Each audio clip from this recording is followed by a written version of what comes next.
Selamat pagi, perkenalkan nama saya Mei Puspita Diumanulang dari kelas 11 IPA 5 nomor absen 17. Di video ini saya akan mempresentasikan sistem peredaran darah pada manusia. Bagian A, darah. Darah mempunyai fungsi sebagai berikut. Yang pertama, mengangkut oksigen dari paru-paru ke seluruh sel-sel tubuh, mengatur suhu tubuh melalui aliran darah, alat pertahanan tubuh dari infeksi, mengatur keseimbangan asam basa, dan mengedarkan air ke seluruh tubuh.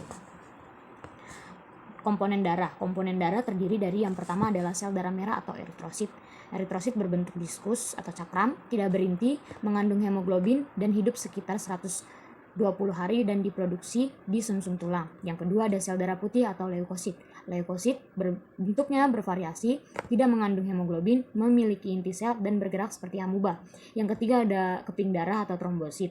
Trombosit tidak berinti, bentuknya tidak beraturan, tidak berwarna, dan berumur hanya sekitar 10-12 hari. Nah, sel darah putih tersendiri mempunyai dua tipe, yaitu agranulosit dan granulosit. Agranulosit sitoplasmanya itu mempunyai butir-butir dan berinti banyak yang terdiri dari monosit dan limfosit. Monosit berkarakteristik diproduksi di sumsum tulang dan fungsinya memakan partikel asing. Sedangkan limfosit karakteristik sitoplasmanya tidak mempunyai butir granula dan fungsinya untuk memproduksi antibodi untuk melawan patogen. Tipe yang kedua yaitu granulosit. Granulosit itu sitoplasmanya tidak mempunyai butir-butir dan berinti yang terdiri dari neutrofil, eosinofil, dan basofil. Neutrofil berkarakteristik diproduksi di sumsum tulang. Fungsinya untuk merespon infeksi jamur dan bakteri. Eosinofil berkarakteristik sitoplasmanya bergranula dan fungsinya untuk merespon alergi. Dan basofil mempunyai karakter inti berbentuk daun telinga dan fungsinya merespon alergi dan memicu sistem imun. Komponen yang terakhir adalah plasma darah. Plasma darah itu berbentuk cairan yang menjadi medium sel-sel darah, berfungsi mengangkut sari-sari makanan ke sel-sel, tersusun dari 91,5% air dan 8,5% zat-zat terlarut. Kandungan yang terdapat pada plasma darah itu ada gas oksigen, nitrogen, dan karbon dioksida, protein seperti fibrinogen, enzim, antibodi, hormon, urea, dan asam urat. Selain komponen darah, dalam darah juga terjadi proses pembekuan darah. Pembekuan darah adalah respon alami tubuh ketika pembuluh darah terluka, sehingga pendarahan dapat berhenti. Dalam keadaan kekurangan darah, perlu dilakukan transfusi darah. Darah memang terlihat sama, tetapi kandungan protein satu dengan yang lainnya sangat berbeda. Apabila ada protein asing yang masuk ke dalam tubuh atau disebut dengan agglutinogen, maka tubuh akan berusaha menolak yang disebut dengan agglutinin dengan cara penggumpalan atau agglutinasi.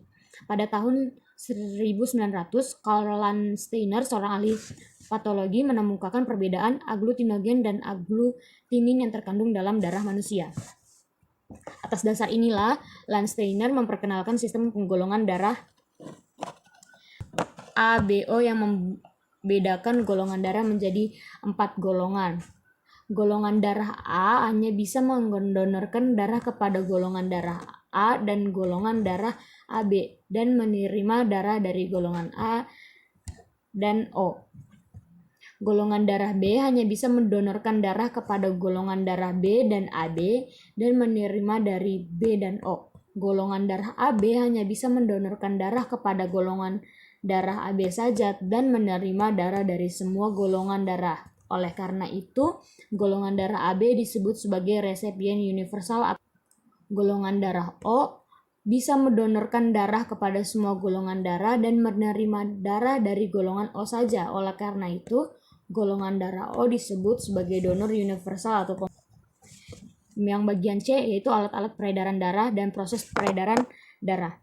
Yang pertama adalah alat-alat peredaran darah. Dalam tubuh kita, alat-alat peredaran darah yaitu jantung. Jantung adalah organ yang berongga yang seukuran dengan kepalan tangan dan menempel pada bagian tengah dada di atas diafragma yang berfungsi sebagai alat pemompa darah.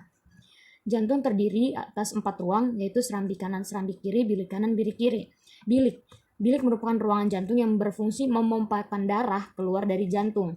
Bilik kanan terletak di bagian inferior kanan pada apeks jantung, dan bilik kiri terletak di bagian inferior kiri pada apeks jantung. Serambi merupakan ruangan jantung tempat masuknya darah dari pembuluh balik. Serambi kanan terletak di dalam bagian superior kanan jantung, serambi kiri terletak di bagian superior kiri jantung. peredaran darah yang kedua yaitu adalah pembuluh darah. Pembuluh darah merupakan tempat darah mengalir baik menuju jantung maupun yang keluar dari jantung. Pembuluh darah dibedakan menjadi 3 macam, yaitu pembuluh nadi, pembuluh balik, dan kapiler. Pembuluh nadi berfungsi membawa darah keluar dari jantung, dindingnya tebal dan elastis, dan letaknya lebih ke dalam. Pembuluh balik berfungsi untuk membawa darah ke jantung, dindingnya tipis dan kurang elastis, letaknya dekat permukaan tubuh. Kapiler berfungsi untuk pertukaran gas oksigen, nutrien, dan sampah. Dindingnya tipis dan permeabel, letaknya berada di antara arteri dan vena atau. Yang kedua ada proses peredaran darah. Sistem peredaran darah ada 2 macam, yaitu peredaran darah kecil atau sirkulatoria parva, yaitu peredaran darah dari jantung ke paru-paru lalu ke jantung, dan peredaran darah besar atau sirkulatoria magma, yaitu peredaran darah dari jantung ke seluruh tubuh kecuali paru-paru lalu ke jantung. Yang bagian D, kelainan pada sistem peredaran darah dan teknologi untuk membantu kelainan pada sistem peredaran darah. Kelainan pada sistem peredaran darah itu ada penyakit anemia. Anemia adalah penyakit kekurangan hemoglobin dalam sel darah merah. Yang kedua ada contohnya leukemia. Leukemia adalah penyakit yang disebabkan karena produksi leukosit yang tidak dapat dikendalikan. Contoh penyakit yang ketiga adalah hemofilia, adalah penyakit yang menyebabkan darah sukar membekuk bila jaringan tubuh kita terluka atau. Dan teknologi untuk membantu kelainan pada sistem peredaran darah manusia, contohnya ada transplantasi jantung, jantung buatan, dan alat pacu jantung. Sekian presentasi dari saya, maaf jika ada kekurangan, terima kasih.